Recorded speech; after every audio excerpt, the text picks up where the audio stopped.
Habib Soleh Tanggul diberi hadiah emas sama Raja Arab Saudi karena Habib Soleh Tanggul mampu mengobati putri Raja Arab Saudi yang sejak lahir tidak punya anus, tidak punya lubang dubur, baik depan maupun belakang. Maka melalui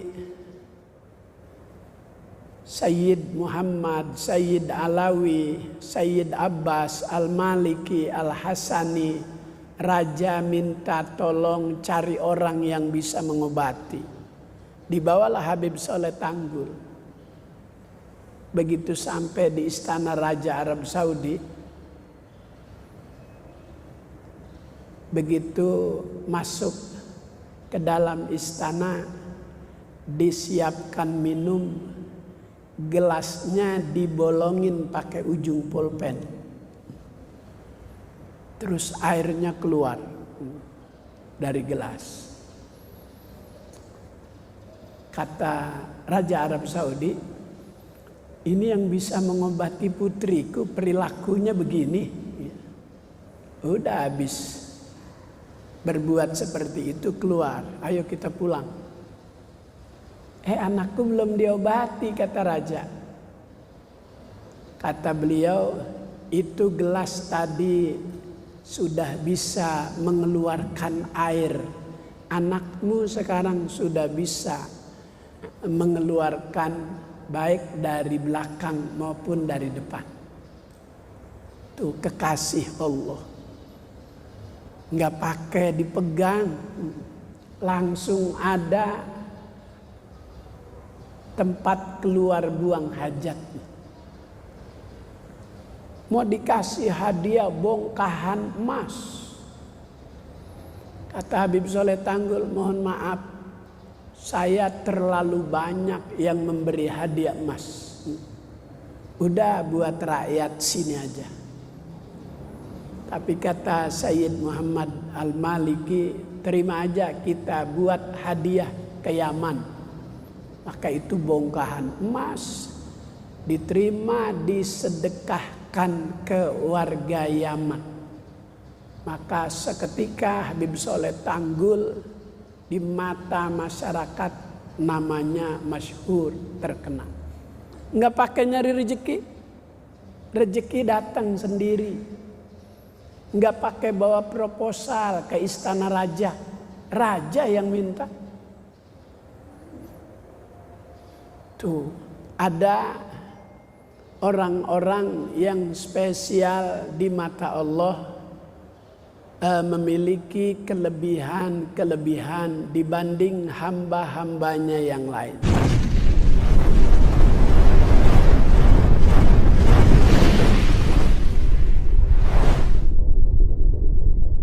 Karami ya Allah ya Jawad lana bil murad bil wali wa bil irsyad habib Allah bin amil haddad Mustafa balligh maqasidana waghfir lana رضايا واسع الكرم يا الله يا رب الناس نجنا من شر الناس بالولي كل الانفاس الحبيب العمام الله الغاص مصطفى بلغ مقاصدنا واغفر لنا رمضايا واسع الكرم يا ربي المصطفى بلغ المدينة واغفر لنا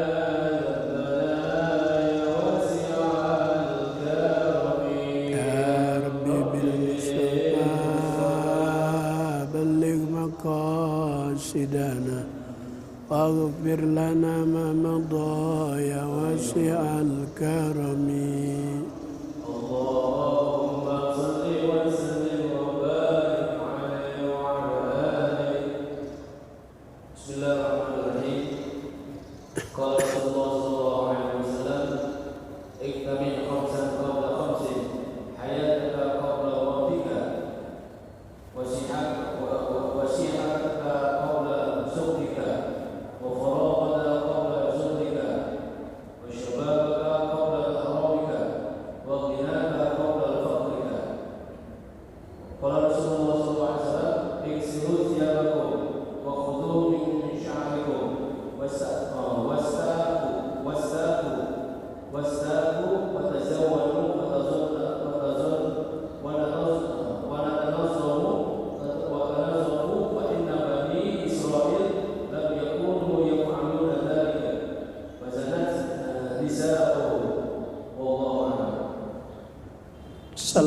Assalamualaikum warahmatullahi wabarakatuh.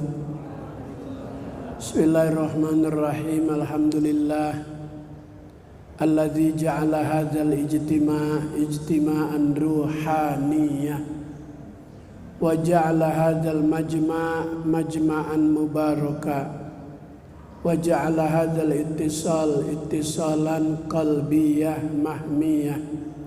Salatu wassalamu ala Sayyidina Muhammadin syafi'il ummah wa ala alihi wa ashabihi ahlil fadli wal karamah.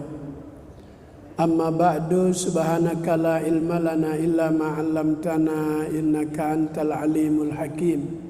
Wa rabbi shrah li sadri wa yassir li amri wahlul 'uqdatam min lisani yafqahu qawli. Alhamdulillah, kita panjatkan puji dan syukur kehadirat Allah Subhanahu wa taala. Telah kita laksanakan kewajiban ibadah salat maghrib berjamaah, dilanjutkan dengan kewajiban yang kedua, thalabul ilmi. Mudah-mudahan Allah beri kita ilmu manfaat, taufik dan hidayat, ridho dan inayat, sehat dan afiat, selamat di dunia, selamat juga di akhirat. Fatihah yang pertama kita hadiahkan untuk yang menjadi sebab kita bisa ibadah di sini, Bapak Haji Fauzi Bowo. Semoga Allah selalu jaga kesehatan beliau, dipanjangkan umurnya. Al-Fatihah. A'udzubillahi minasyaitonirrajim. Bismillahirrahmanirrahim. Alhamdulillahirabbil alamin. Ar-Rahmanir-Rahim. Maliki yaumiddin. Iyyaka na'budu wa iyyaka nasta'in. Ihdinas siratal mustaqim.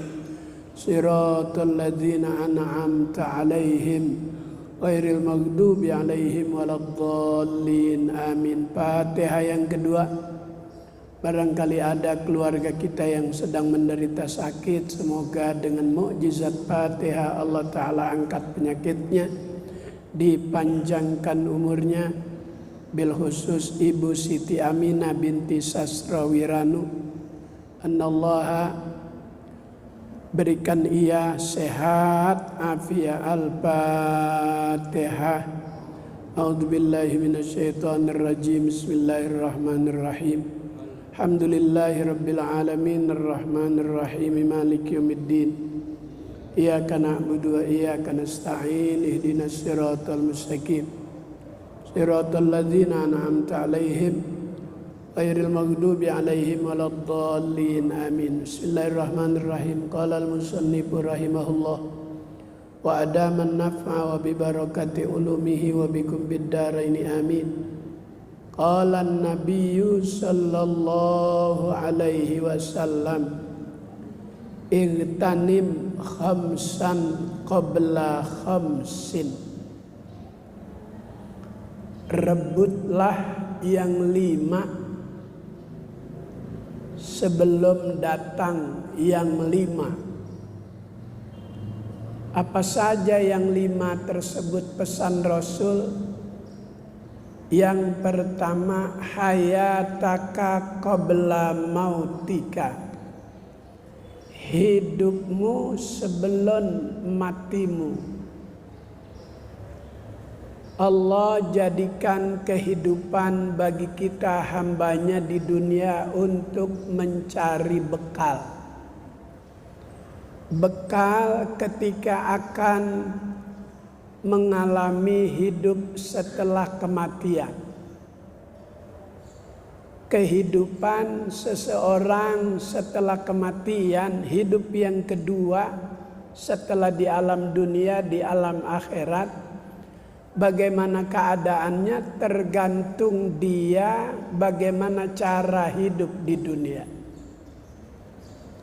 Jika ia jadikan kehidupan dunia itu untuk mengumpulkan bekal-bekal yang akan dia bawa untuk menuju kepada Allah, maka kehidupannya akan menjadikan ia hamba Allah yang bahagia.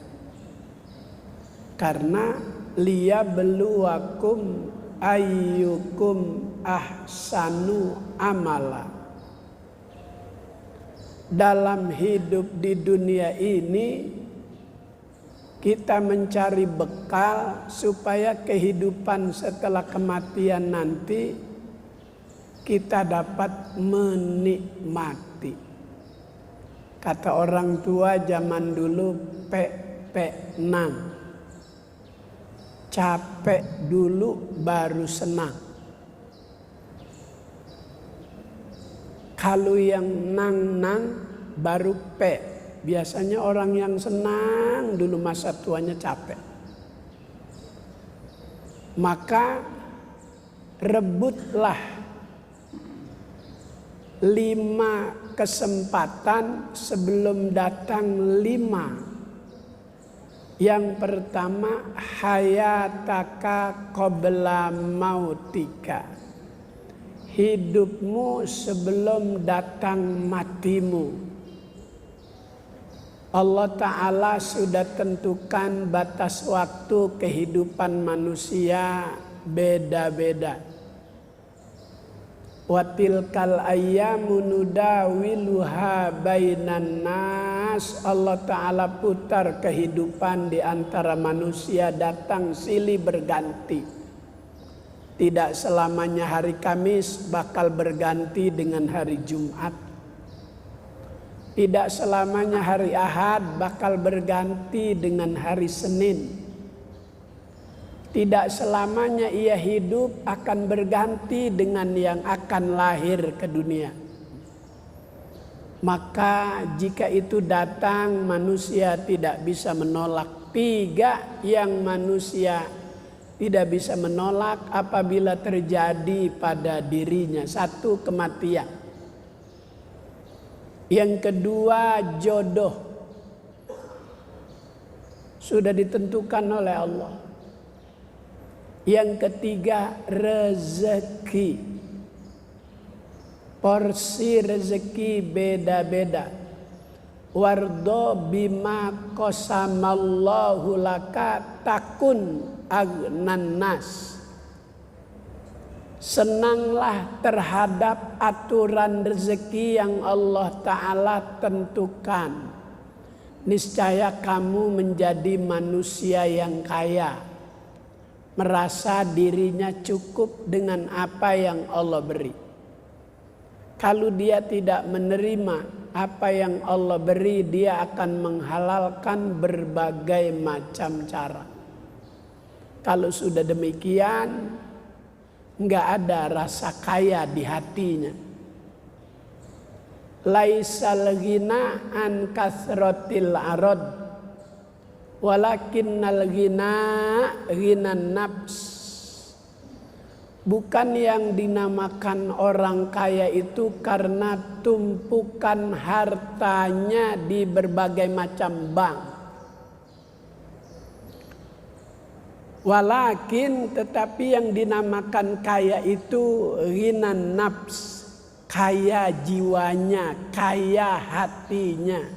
Merasa cukup apa yang Allah beri kepadanya. Maka orang yang redo terhadap ketentuan porsi rezeki yang Allah beri, dia tidak akan menghalalkan berbagai macam cara, karena dia sudah menyadari inilah bagian saya dari Allah. Rezeki ayam tidak akan mungkin dimakan kucing. Rezeki kucing tidak akan mungkin dimakan ayam.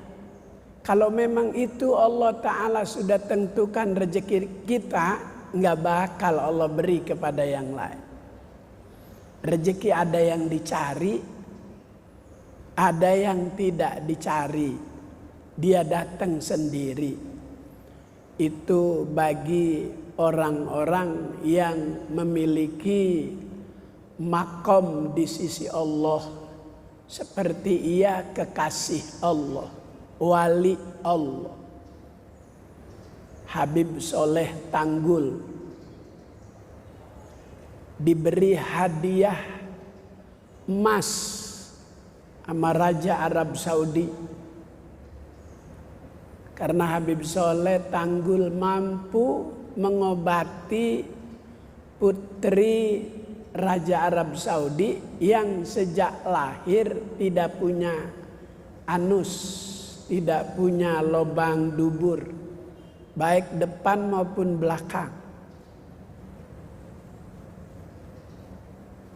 Maka melalui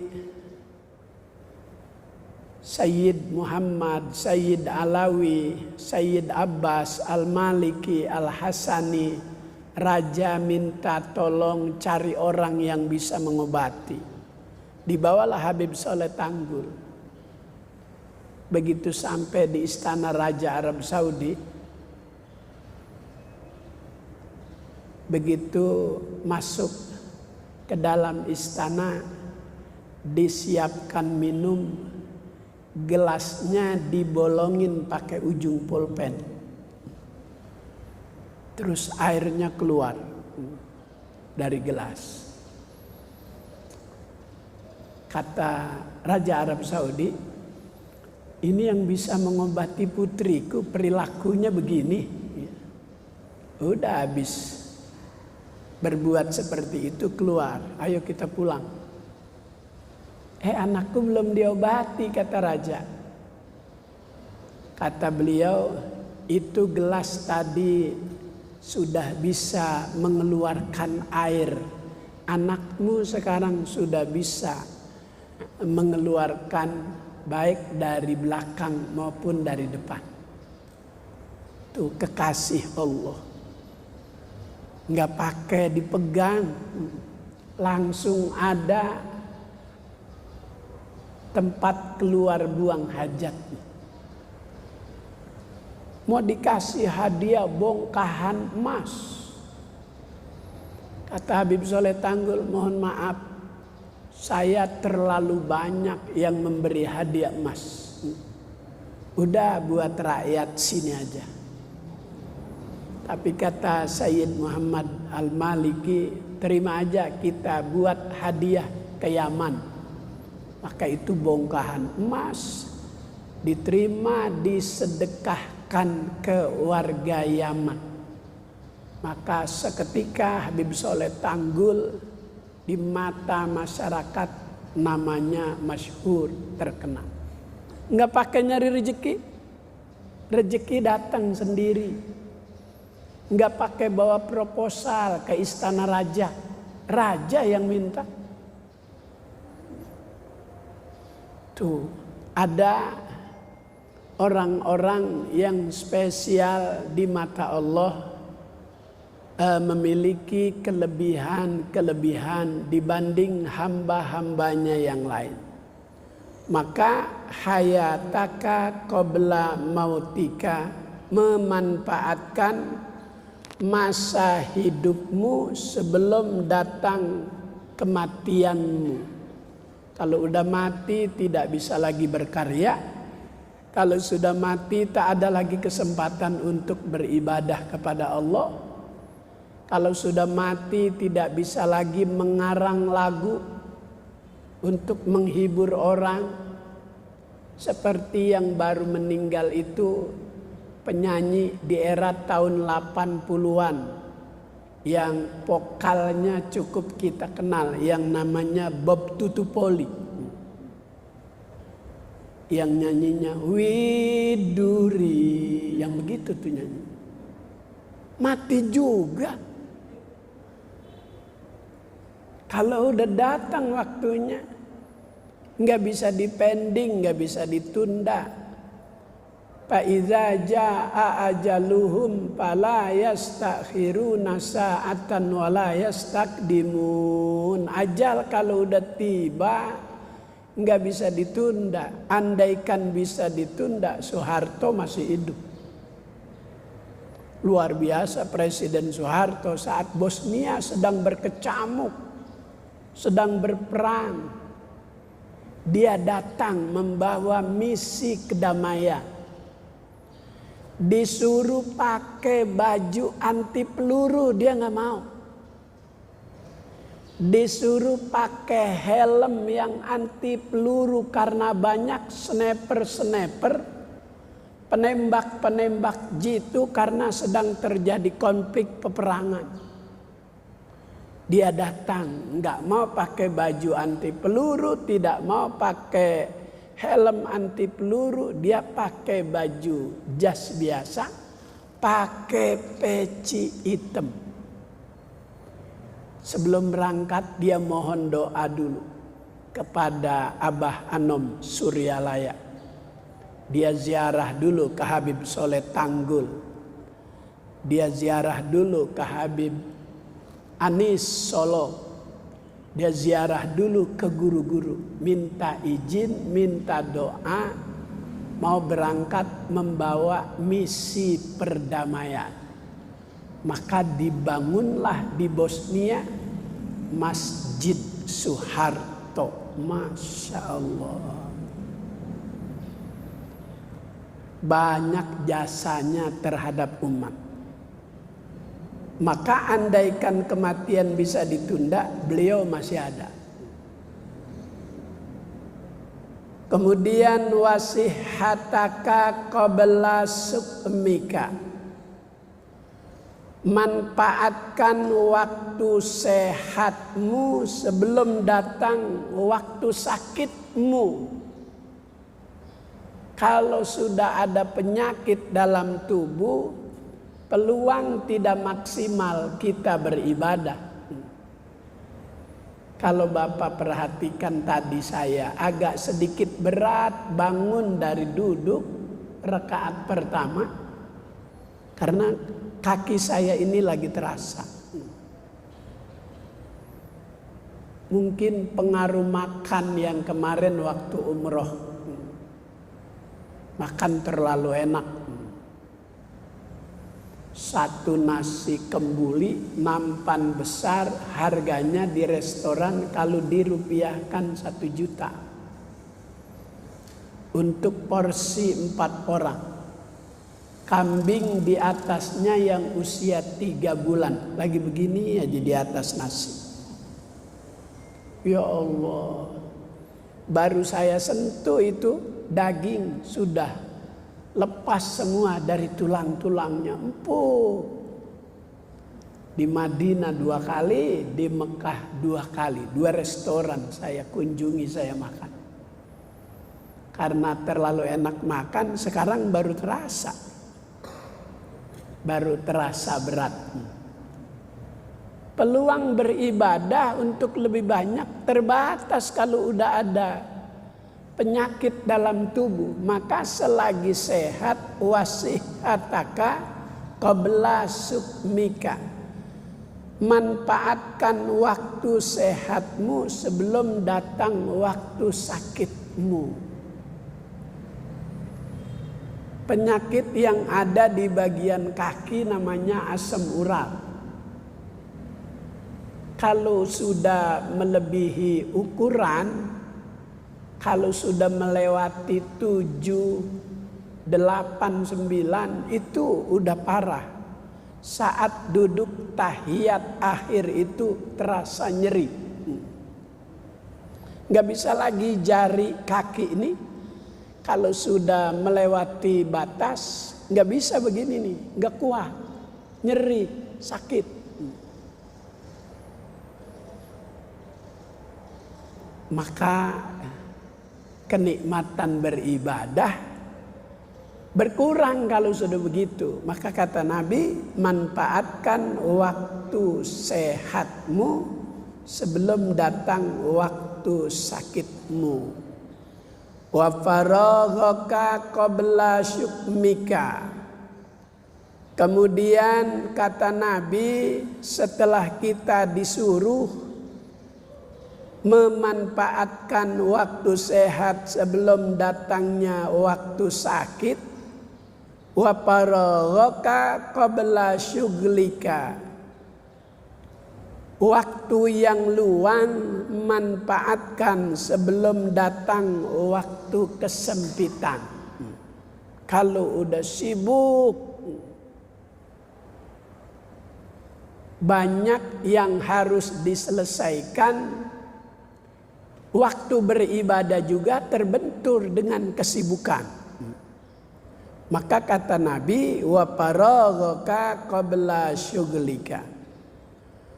Kemudian wasyababaka qabla haramika, masa mudamu sebelum datang masa tuamu. Ketika usia muda, semua postur tubuh diajak bergerak kemana saja bisa.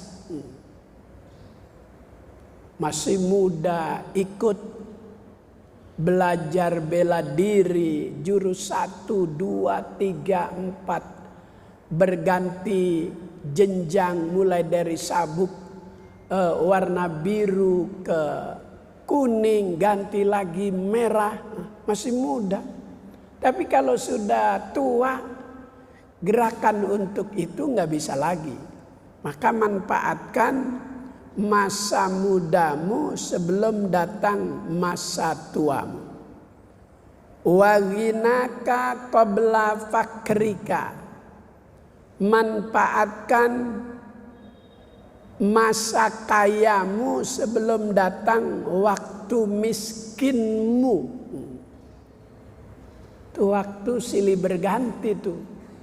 Enggak selamanya orang itu kaya. Maka manfaatkan ketika Allah beri kita kaya. Saya udah cerita dulu ada orang terlalu kaya sampai spring bednya itu nggak kelihatan spraynya. Spraynya itu tertutup sama duit. Duit semua. Masuk kamar, buka pintu, duit di bawah spring bed. Mobil-mobil berkelas orang belum punya, dia udah punya. Tapi karena waktu itu berganti, nggak selamanya orang itu kaya. Ada waktunya itu orang yang dulu tidur di atas harta yang ia miliki, idul kurban itu yang dulu kaya, mau nyangin pala kambing untuk makan anak dan cucunya. Kalau kita lihat itu, Masya Allah, dunia. Maka manfaatkan jika Allah beri kita rezeki agar kekayaan kita bisa mengajak kita ke kekayaan yang berkelanjutan. Maluka ma qaddamta wa ma akharta lil warisi. Hartamu itu yang sudah kau infakkan, yang sudah kau belanjakan, yang sudah kau sedekahkan di jalan Allah. Sementara harta yang masih berupa apartemen, masih berupa ruko-ruko, itu lil warisi, akan menjadi pemilik ahli waris. Jika anaknya soleh mendapatkan warisan, warisan itu dia manfaatkan untuk orang tuanya. Ini sebidang tanah kita wakafkan buat musola, buat masjid, buat yayasan atas nama orang tua kita. Kalau anaknya soleh. Tapi jika anak yang mendapatkan warisan hanya untuk kepentingan masing-masing, tidak dia pikirkan orang tuanya, maka habislah sudah, putus pahala-pahala yang mengalir. 3 tuh pahala yang mengalir. Sodakotin jariyatin, sedekah jariah. Maka kalau hari Jumat kita tidak lupa sama orang tua yang sudah di alam barzah, kita masukin amplop 100.000, kasih DKM, diumumkan sebelum Jumat, amal jariah dari hamba Allah, pahala ditujukan untuk orang tua yang bernama, disebut namanya Al-Fatihah. Itu orang tua di kuburan gira. Maka ada orang soleh mimpi Dia melihat seluruh penghuni kubur keluar dari kuburannya, berebut sesuatu di gerbang makam. Tapi ada satu yang tidak berebut, dia duduk manis di atas mes kuburannya. Ditanya oleh orang soleh, kenapa kau tidak berebut? Itu orang yang duduk di atas mes kuburannya berkata, ana ghaniyun an zalika, aku udah kaya nggak perlu berebut. Maka dalam kehidupan kita nggak pernah lihat orang kaya itu antri sembako. Orang kaya, yang banyak antri itu orang susah, orang miskin. Orang soleh yang mimpi itu kembali tanya, dari mana kau mendapat kekayaan? 5 kali dalam sehari aku mendapat kiriman dari anakku. Setiap kali ia selesai sholat, dia baca doa, Rabbighfirli wali walidayya warhamhuma kama rabbayani shaghir. Aku dikirimin 5 waktu. Belum dia malam Jumat baca Yasin, hadir pengajian, aku dapat lagi pahala. Sementara itu yang berebut, anaknya lupa semua sama orang tua.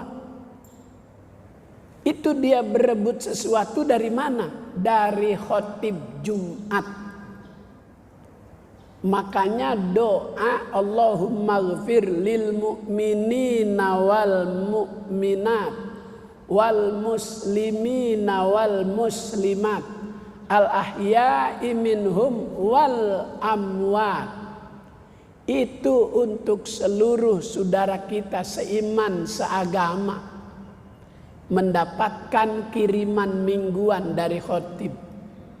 Maka kalau khotib lupa baca doa, kesian itu tuh nungguin kiriman Jumat. Maka khotib nggak boleh sembarangan. Khotib harus tahu syarat rukun untuk menyampaikan khutbah. Doa bagian daripada rukun khutbah.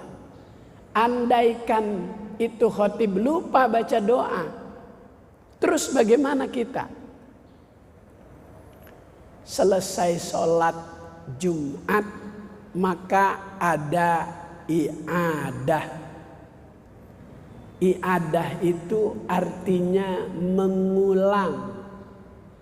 Tetapi i'adah itu zuhur 4 rakaat, niatnya biasa. Usolli fardhu zuhri 4 rakaatin mustaqbilal kiblati, sebagai pengganti itu khutbah yang tadi khotib lupa baca doa. Jadi kalau khotib baca doa lupa, 1 kesian, almarhum di alam barzah nggak dapat kiriman mingguan. Kemudian yang kedua, jamaahnya bingung. Tadi khotib nggak baca doa, bagaimana? Bukan diganti dengan sujud sahwi, bukan. Gantinya dengan i'adah sholat zuhur. Maka kalau kita jalan mulai dari keluar tol Ciawi sampai Cianjur, itu setiap pelaksanaan Jumat, selesai sholat Jumat ada sholat zuhur. Kalau kita jalan ke Kulon, mulai dari Tangerang, terus Serang, Banten, itu sama, selesai sholat Jumat ada lagi sholat zuhur. Keterangan lengkap ada dalam kitab I'anatut Thalibin. Aturan-aturan bagi orang yang ingin membuat rumah Allah, buat masjid, ada syarat-syaratnya. Dulu orang bikin masjid itu tanya dulu sama ulama. Saya mau bikin masjid di sini guru. Sekarang kamu dengar saat Jumat, jika di masjid itu terdengar ke sini, nggak boleh bikin masjid. Tuh dulu Muallim Yunus, kalau orang mau bikin masjid di Bukit Duri Tanjakan, pada nanya beliau. Kata Muallim Yunus, kalau masih kedengeran jangan. Setelah ulama yang tua-tua tiada, dengan alasan penduduk sudah terlalu banyak, masjid tidak lagi bisa menampung jamaah, maka pada bikin masjid. Nah, di dalam I'anatut Thalibin, apabila di sebuah desa ada masjid yang berdekatan, kemudian azan Jumatnya bareng, dikatakan di kitab itu dua-duanya kagak sah. Karena ada keterangan seperti itu, ulama mengajarkan kalau kita khawatir Jumatnya nggak diterima, nggak sah, maka ganti dengan sholat zuhur, namanya i'adah. Jadi i'adah sholat zuhur itu dalam rangka ihtiyat ulama, kehati-hatian ulama, takut ibadahnya nggak diterima. Kemudian yang kedua, apabila dua masjid di kampung itu berlomba pengen dia yang disahkan sholat Jumatnya, kemudian dia azan lebih dulu. Begitu masuk waktu langsung azan. Maka dia kalau niatnya begitu, itu yang azan lebih dulu, kagak sah sholat Jumatnya. Nah, terus bagaimana? Maka ulama memberi solusi. Pas'alu ahla dzikri in kuntum la ta'lamun. Maka bertanyalah olehmu akan ulama. Ahla dzikri oleh Habib Abdullah bin Alawi Al-Haddad dalam kitab Risalatul Mu'awanah, yang dimaksud dengan ahla dzikri adalah ulama billahi wa bidinihi. Satu, ulama yang betul-betul ilmu agamanya mumpuni, bukan rekayasa pendapatnya, bukan kata orang pendapatnya.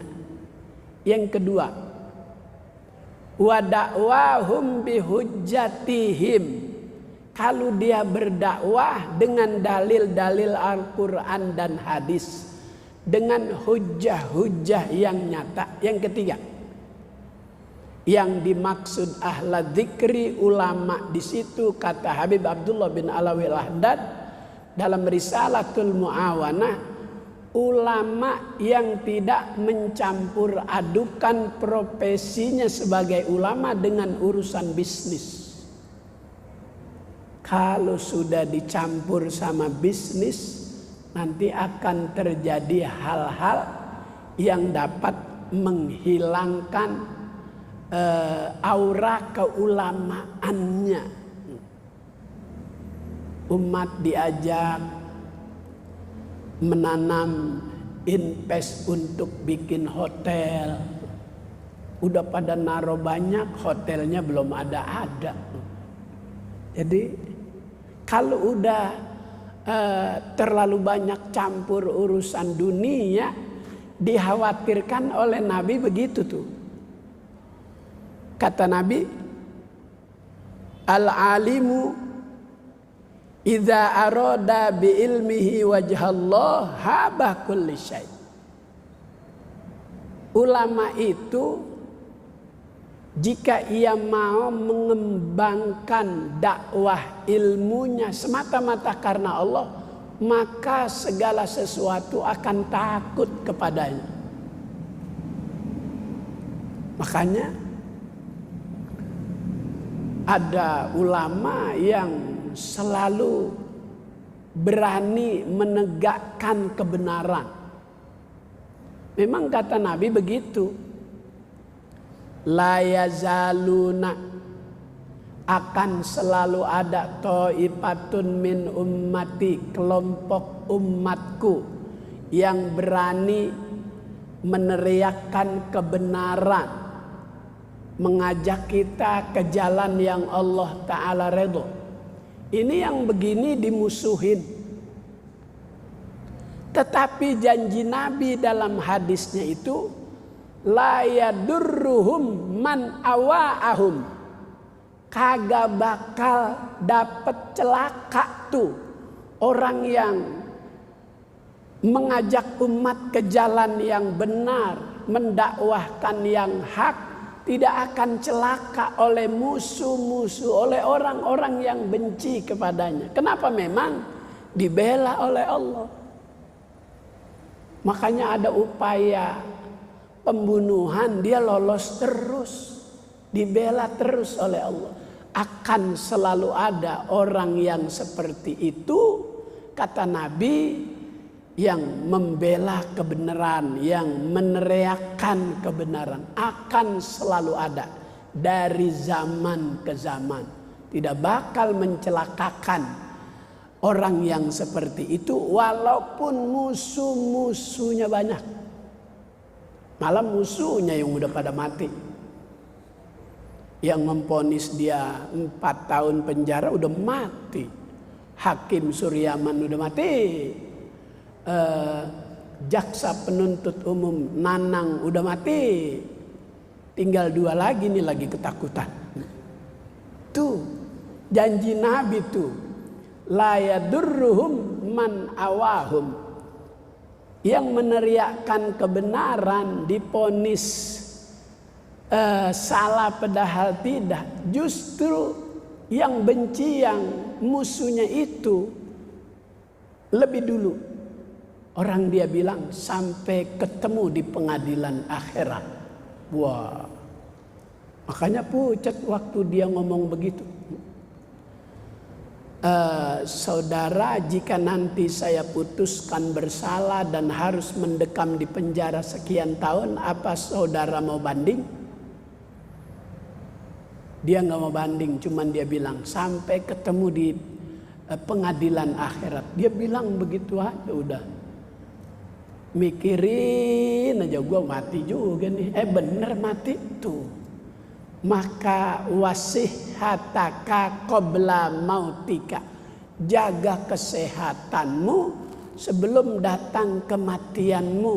Supaya karya-karya kita selama hidup tuh bernilaikan ridho Allah, bernilaikan ibadah, bekal yang akan kita bawa pulang menghadap Allah. Nah, ulama tadi yang meneriakkan kebenaran itu sebagai nujumul ardi. Dia merupakan bintang-bintang di atas muka bumi. Jika bulan itu tidak ada,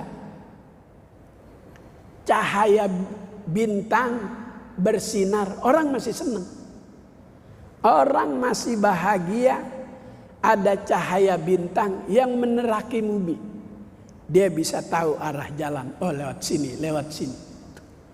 Maka ada ulama yang diberi julukan nujumul ar, bintang-bintang yang bertebaran di atas muka bumi.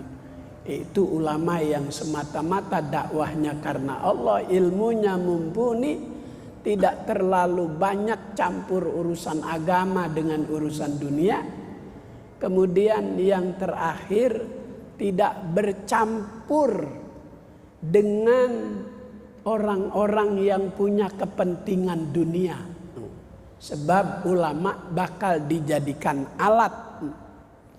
Pejabat kalau menjadikan ulama alat, pejabatnya seneng. Alhamdulillah kiai gue udah pegang. Kiai bagaimana gue? Gue yang ngatur. Ntar gue suruh ngomong begini, dia ngomong. Habis ngomong, gue transfer. Itu kalau udah terlalu sering berhubungan, jadi seperti itu. Al-alimu wal ilim wal amal fil jannah. Orang alim yang mengamalkan ilmunya itu fil jannah, pasti dia ada di dalam sorga. Wa idza lam ya'mal 'alimu bima ya'lamu kana al-ilmu wal amal wa kana al-'alimu finnar. Tetapi apabila orang alim itu tidak mengamalkan ilmunya, maka yang di sorga itu ilmu dan amalnya saja, sementara wa kana al-'alim finnar, ulamanya di neraka. Ilmu sama amalnya di sorga, alimnya di neraka karena dia tidak mengamalkan ilmu. Al ulama umanaur rasul, karena ulama itu pemegang amanah rasul. Kemudian wa idza dakhalud dunya faqad khanur rasul. Kalau dia terbuai dengan kehidupan dunia, dia telah berkhianat kepada Rasulullah. Karena Rasulullah ditawarin gunung yang terbuat dari emas, dia nggak mau.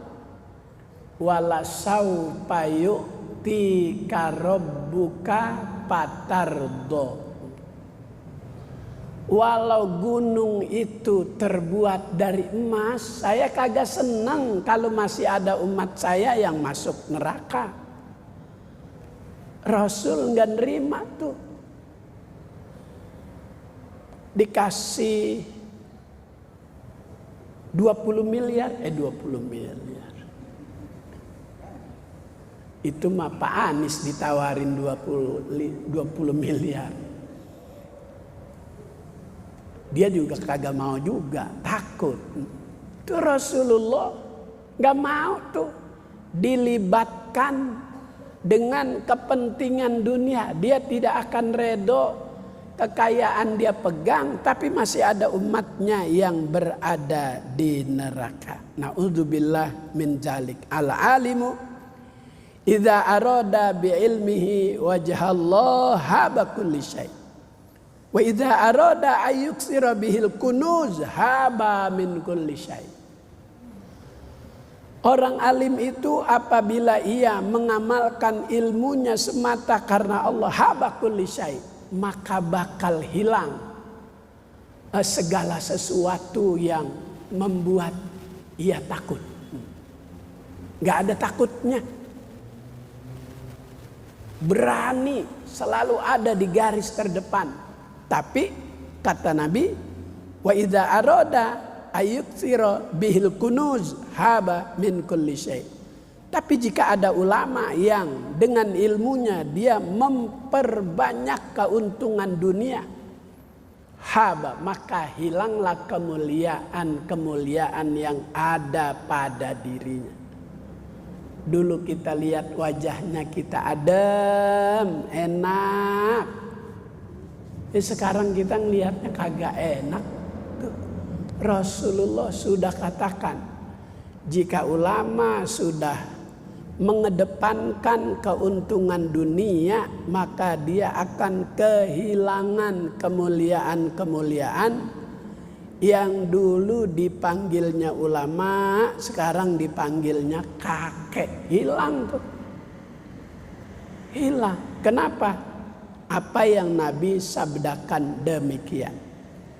Maka kata Nabi, wa qala an-nabiy sallallahu alaihi wasallam aghsilu thiyabakum wa khudhu min sya'rikum wastaku wa tazayyanu wa tanazzafu fa inna bani Israil lam yakunu yaf'aluna dzalika fazanat nisa'uhum. Cucilah bajumu. Kenapa disuruh cuci baju? Karena kita butuh pakaian. Jika tak dibersihkan, tidak dicuci, bakal mengganggu orang yang ada di sebelah kiri dan kanan kita saat beribadah. Wa khudhu min sya'rikum. Kemudian potong rambutmu, wastaku, dan gosok gigimu, dan berhiaslah dan bersihkanlah. Faina Bani Israel, karena sesungguhnya Bani Israel tidak melakukan itu, tidak mencuci baju, tidak memotong rambut, tidak menggosok gigi, tidak pernah berhias, tidak pernah bersih-bersih, maka pazanat nisa'uhum, karena suaminya berpenampilan seperti itu, bajunya bau, badannya bau, kukunya panjang. Akhirnya itu istri-istri kaum Bani Israel pada meninggalkan suaminya. Maka ini bagian daripada usaha untuk menjaga kelestarian rumah tangga agar sakinah, mawaddah, warahmah. Alhamdulillah, mudah-mudahan Allah beri kita sehat panjang umur. Allah beri kita kemampuan untuk dapat melaksanakan kewajiban dengan sempurna. Al-Fatihah. Bismillahirrahmanirrahim. Alhamdulillahirabbil alamin arrahmanir rahim maliki yaumiddin. Iyyaka na'budu wa iyyaka nasta'in ihdinas siratal mustaqim siratal ladzina an'amta 'alaihim ghairil maghdubi 'alaihim waladdallin. Amin. Allahumma arzuqna ilman nafi'a wa amalan mutaqabbala wa fahman zakiyya wa qalban khashi'a. Allahumma inna nas'aluka fahman nabiyyin, hifzal mursalin wa ilhamal malaikatil muqarrabin. Wa sallallahu ala sayyidina Muhammadin wa ala alihi wa sahbihi wasallam. Walhamdulillahi rabbil alamin. Assalamualaikum warahmatullahi wabarakatuh.